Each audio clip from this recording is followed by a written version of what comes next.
Here's how you get the old Snapchat back. Just go to the App Store, search up XVPN, scroll down, should be the second one there, download that.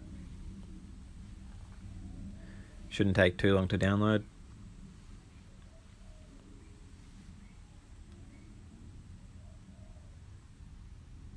Once that's done, just open up the app,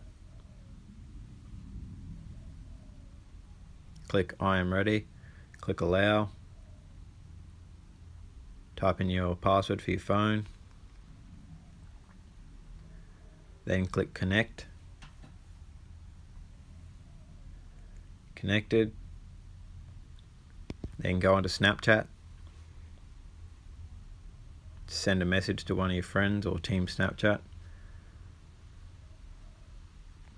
I'll send mine to Team Snapchat.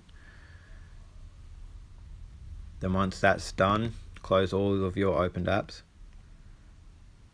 Then go back onto XVPN, disconnect, and then go back onto Snapchat,